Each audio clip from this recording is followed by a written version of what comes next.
তো হ্যালো বন্ধুরা, কেমন আছো তোমরা সকলে? আশা করি সকলেই ভালো আছো। আর আমি খুবই ভালো আছি। নতুন একটা ভিডিও নিয়ে চলে এলাম তোমাদের সামনে। তো এই যে ঠাকুরটা দেখছো, অনেক দিদিরা অনেক দাদারা কমেন্ট করেছে এটা কি সোনার ঠাকুর। আবার অনেক আগে তোমাদেরকে ঠাকুরটা ভালো করে দেখিয়ে দিই, তারপরে আমি করছি। দেখো, আমি মাকে কিন্তু সুন্দর করে সাজিয়েছি, সুন্দর করে চুল লাগিয়েছি। আর মায়ের পুরো দেখো পিছনটা পুরো চুলে ভর্তি, ঠিক আছে? মায়ের পিছনটা পুরো চুলে ভর্তি।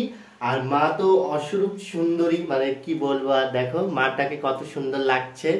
তো এই মায়ের পিছনে একটা রহস্য আছে, যে রহস্যটা আমি তোমাদের সাথে শেয়ার করব, যে এই মা আমি কেন কিনেছি, মানে কৃষ্ণকালী মা থাকতে কেন আমি এই মা কিনেছি, এটাও আজকে তোমাদের সাথে শেয়ার করব। তো এই মার কেনার পিছনে একটা কারণ আছে, সেটা আমি তোমাদের সাথে শেয়ার করার আগে একটা কথা বলবো, আমার মাকে কেমন লাগছে তোমরা একটু কমেন্ট করে জানাবে। আর মা যেহেতু চুল খুব পছন্দ ছিল, বা মায়ের অনেক চুল ছিল, দেখো আমি পুরো কিন্তু জানি না কতটুকু দেখতে পাচ্ছ, মায়ের কিন্তু পুরো চুলে ভর্তি করে দিয়েছি, যেহেতু মায়ের চুলে মা অনেক সুন্দর লাগে। তো আজকে আমি তোমাদের সাথে কিছু কথা আমি শেয়ার করতে চাই। এটা আমার সোনা মা। তো এটা আমার ছোট মা, আমি কিন্তু ছোট মা বলে ডাকি, এটা আমার ছোট মা। এটা কৃষ্ণকালী মা, এটা আমার ছোট মা, আর আমার নিজের মা। আমার তিনটে মা।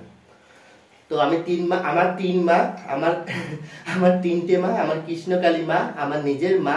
আর এটা আমার সবই আমার নিজের নিজের মা বলতে কি, যে আমাকে জন্ম দিয়েছে, যে মায়ের দয়ায় আজকে আমি কৃষ্ণকালী মায়ের সেবা করতে পারছি, আমার ছোট মায়ের সেবা করতে পারছি, ছোট ছোট মায়ের পুজো করতে পারছি, সেই মার কথা বলছি। তো আমি খুবই ভালো আছি। কৃষ্ণকালী মায়ের নাম জপ করে, জয় কৃষ্ণকালী মায়ের জয়, জয় সোনা মায়ের জয়, জয় মঙ্গলা মায়ের জয়।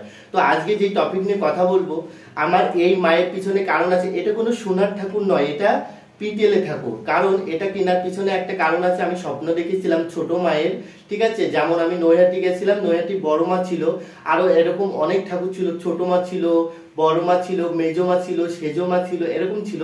তো আমি না ভাবছিলাম বড় মা, মেজো মা, সেজো মা এগুলো কি হয়, এগুলো আমি বুঝতে পারতাম না, ঠিক আছে? তারপরে তো আমি মায়ের স্বপ্ন দেখি, তা মা বলছে যে তুই তো কৃষ্ণকালী মাকে নিলি, কিন্তু আমাকে তো নিলি না, আমি যে তোর ছোট মা, তুই আমাকে নে।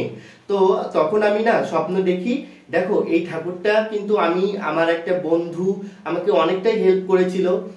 বলে না ভগবান মানে কারো না কারো হাত ধরে, বা মানে আমার কাছে ঠিক চলে এসেছিল, সেই বন্ধুটার হাত ধরে আজকে আমি এই ছোট মাকে আনতে পেরেছি আমার বাড়িতে। কিন্তু এখনো প্রতিষ্ঠিত করতে পারিনি, যেহেতু একটা সময় থাকে না। আমি আমার দুই মাকে একসাথে প্রতিষ্ঠা করব, যখন মন্দির করব, মায়ের মন্দির করব, একসাথে দুই মাকে প্রতিষ্ঠা করব। কারণ হঠাৎ করে তো মাকে আর প্রতিষ্ঠা করা যায় না। কিন্তু আমি এই মাকে সবসময়ের জন্য, মা মানে সবসময়ের জন্য মাকে স্নান করাই, খাওয়াই, তারপরে মাকে মানে সুন্দর করেই করি, কিন্তু এখনো প্রতিষ্ঠিত করিনি, ঠিক আছে? খাওয়ানো বলতে কি, মাকে দুধ দিয়ে স্নান করাই, ঠিক আছে? মা তো এখনো প্রতিষ্ঠিত করিনি, প্রতিষ্ঠিত করব, যখন মন্দির করব তখন আমি মাকে প্রতিষ্ঠিত করব। আর মা ভীষণই জাগ্রত, যারা ভক্তি ভরে মাকে ডাকে, মা না ডেকে কিন্তু শুনতে পায় না। মা কিন্তু তোমাদের ডাক নিশ্চয়ই শুনবে, যদি তোমরা ডাকার মতো মাকে ডাকতে পারো। আর জীবনে আমি দেখেছি, যারা মায়ের পুজো করে বা যারা মায়ের ভক্ত হয়, তাদের জীবনে অনেক কষ্ট থাকে, যে কষ্টগুলো কিন্তু আমি ভিডিওর মাধ্যমে তোমাদের সাথে শেয়ার করেছি। কেন কষ্ট হয় জানো? ভগবানের, যারা ভগবান পুজো দেয়, ভগবান তাদেরকে পরীক্ষা করে, যে তুই কত কষ্ট সহ্য করতে পারিস। হাজার কষ্ট সহ্য করার পরেও যদি তুই আমাকে ডাকিস, তারপরেই ভগবান আমার ডাকে সাড়া দেবে, তার আগে সাড়া দেবে না। হাজার কষ্টের মধ্যেও আগে ভগবানকে আমরা ডাকার মতন ডাকতে পারবো।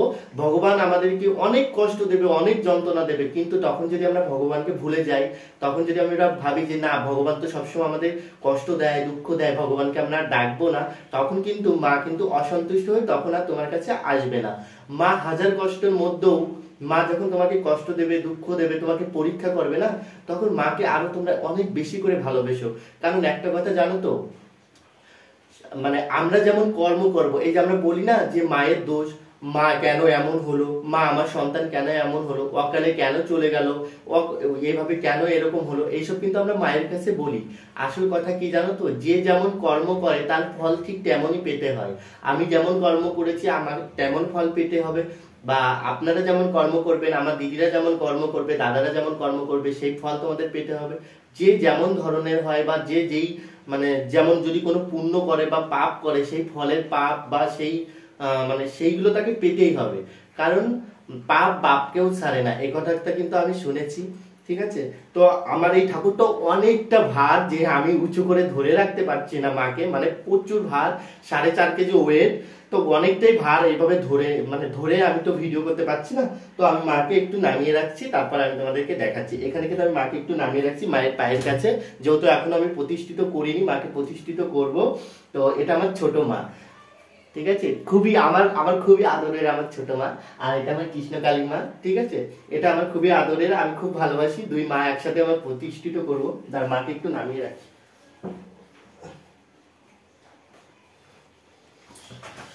তো মাকে একটু নিচে নামিয়ে রেখেছি, কারণ মা অনেক ভার, আমি উঁচু করে ধরে রাখতে পারছি না। আমি মাকে প্রতিষ্ঠিত করব। তো এই মার আনার কারণ আছে। তো আমি যখন নতুন নতুন মায়ের পুজো করতাম ছোট্টবেলায়, তখন তো বুঝতাম না, তখন আমি নিজের হাতে মানে তখন ছোট্ট ছোট্ট পুতুল বানাতাম, ছোট্ট ছোট্ট, বুঝতাম না তখন। তখন এইরকম করতে করতে না আমি ঠাকুর বানানো মানে করেছি। একটা দেখবে যে আমি কৃষ্ণকালী বানিয়েছিলাম, সেটা ছিল হলো কালো রঙের কৃষ্ণকালী মা, সেটা আমি বিসর্জন দিয়ে দিয়েছি। কারণ ওই ওই ঠাকুরটা একটা হাত ভেঙে গেছিল, তো ভাঙা ঠাকুর যেহেতু ঘরে রাখতে নেই, যে কারণে কিন্তু আমি বিসর্জন দিয়ে দিয়েছিলাম। তো এই ঠাকুরটার হচ্ছে আমি স্বপ্নে দেখেছিলাম যে ছোট মা, কৃষ্ণকালী মায়ের সাথে ছোট মা আছে।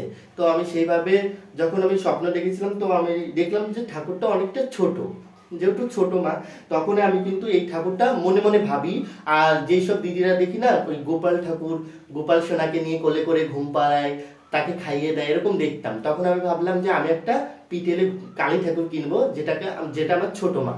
তো সেইভাবে আমি কিন্তু একবার কিনতে যাই, কিনতে যাওয়ার পরেও আমি কিনতে পারি না, কারণ তখন সে আমার ঘরে আসবে না। সেই পরিস্থিতিতে মানে একটা সময় থাকে না, যে তখন মানে মানে ভালো সময় থাকে, সেই সময়টা মা আসবে। তো সেই সময়টা হয়তো আমার খারাপ সময় ছিল, তখন মাকে আমি আনতে পারিনি। তখন আমার হাতেও টাকা পয়সা ছিল না, যে পরিমাণে ছিল। একটা ছোট্ট ঠাকুর দেখিয়েছিল, সেটা একদমই ভালো না, দেখতেও ভালো না ছিল না, মানে কিরকম বলো তো, পুরো মানে কেমন যেন ছিল দেখতে, আমার ভালো লাগেনি। যেটা আমার মনে যদি চাইবে যে এই ঠাকুরটা আমার খুব ভালো, তো ওই ঠাকুরটাই আমি নেব। তো এই ঠাকুরটা যখন আমি গিয়ে দেখি, একবারে বলছে আমাকে মানে ঠাকুরটা দেখে মনে হচ্ছে কি আমার কাছে আসবে, কোলে আসবে, মানে আমার মনে হচ্ছে আমি গিয়ে জড়িয়ে ধরি। ঠাকুরটা দেখা মাত্র না আমি এত খুশি হয়েছিলাম, তখন ঠাকুরটা দেখা মাত্র আমি ঠাকুরটাকে জড়িয়ে ধরেছিলাম, বলে আমি এটাই নেব, যেই দামেরই হোক, দরকার পরে আমি এটাই নেব, দরকার পরে আমি সব কিছু করতে পারি, আমার হাতে আংটিটাও আমি দিয়ে দেবো, এরকম ভেবেছিলাম। যে এই ঠাকুরটা কেমন মূল্য হবে আমি জানি না, কিন্তু এই ঠাকুরটাই নেবো, ঠিক আছে। তখন আমি এই মাকে নিয়ে আসি আমার বাড়িতে। আর এই মাকে আনার পরে আমার ঘরে অনেক উন্নতি হয়েছে। যেমন আমার মাকে এনেছি, আর আমার এই ছোট মা, আর আমার কৃষ্ণকালী মা, মাকে আনার পরে আমার ঘরে মানে দুই মা যেহেতু আসতে চাইছিল, তো দুই মাই কিন্তু আমার ঘরে প্রতিষ্ঠিত হবে, ঠিক আছে। আমি আজকে ভীষণ ভীষণ খুশি, শুধু তোমাদের আশীর্বাদে। এটা হলো মার কাহিনী। আর অনেক দাদারা জিজ্ঞাসা করছিল তোমার হাতে কালী ঠাকুরের হাতে দাও কোথায়। দেখো কি বলতো, দাওটা আছে, কিন্তু কি বলতো, দাওটা আমি নামিয়ে রেখেছিলাম, যেহেতু মাকে আমি সাজাচ্ছিলাম, যেহেতু মাকে আমি মানে রেগুলারই মাকে একটু সুন্দর করে সাজানোর চেষ্টা করি, ঠিক আছে, সাজাই, তারপরে পুজো দিই, সবকিছু করি। তো সবসময় ধরো এই যে দাওটা ছিল ওটাকে আমি নামিয়ে রেখেছি, ওটা আমি পরে দেবো মায়ের হাতে। কারণ একটা শর্ট ভিডিও দেখবে আমি মায়ের হাতে দাও দিয়েছি। ওটা কি বলতো, ওটাকে একটু সুন্দর করে আমি রং করব, তারপরে আমি আবার দেবো। কারণ এই ঠাকুরটা যেহেতু অনেক পুরনো হয়ে গেছে, আর ওই দাওটা অনেকটা খারাপ হয়ে গেছে, যে কারণে আমি খুলে রেখেছি ওটা, ঠিক আছে। তো আমার নিজের হাতে বানানো। আর তোমাদেরকে কিছু দেখাই, আমি যখন ঠাকুরটা বানিয়েছিলাম, কিন্তু দেখো আমি কিন্তু মায়ের হাতে, এই যে মায়ের হাতে দেখো শাঁখা পলা, এই যে মায়ের হাতে শাঁখা পলা, এই যে এটা, তারপরে এইখানে দেখো মায়ের হাতে শাঁখা পলা, ঠিক আছে। তারপরে এই যে এই হাতে আমি কিন্তু এই শাঁখা পোলাগুলো মানে আমার খুব ইচ্ছা ছিল যে আমি মায়ের হাতে মানে যেমন মায়েরা পরে, আমার মা যেমন পরে সত্যিকারের শাঁখা, তো আমি এরকম সত্যিকারের শাঁখা পরিয়েছিলাম, ঠিক আছে। কিন্তু আমার এই ছোট মায়ের জন্য মানে ছোট মায়ের জন্য শাঁখা আমি কোথাও পাইনি। তোমরা কমেন্ট করে জানিও। মায়ের হাত যেহেতু অনেক ছোট ছোট, কিন্তু মায়ের হাতে শাঁখা আমি কোথায় পাবো? পুজোর আগে কিন্তু আমার শাঁখার আর্জেন্টলি লাগবে। তো মায়ের ছোট্ট ছোট্ট আঙুল, ছোট্ট ছোট্ট হাত, এই শাঁখাটা আমি কোথায় পাবো তোমরা একটু কমেন্ট করে জানাবে। আর মায়ের গয়না কোথায় পাবো? কারণ কি, আমি বড় মায়ের জন্য মানে আমার কৃষ্ণকালী মায়ের জন্য গয়না আমি জোগাড় করে ফেলেছি। কৃষ্ণকালী মায়ের জন্য যেই গয়নাগুলো কিনবো, হয়তো আমি সোনার গয়না দিতে পারবো না, সিটি গোল্ডেরই কিনবো।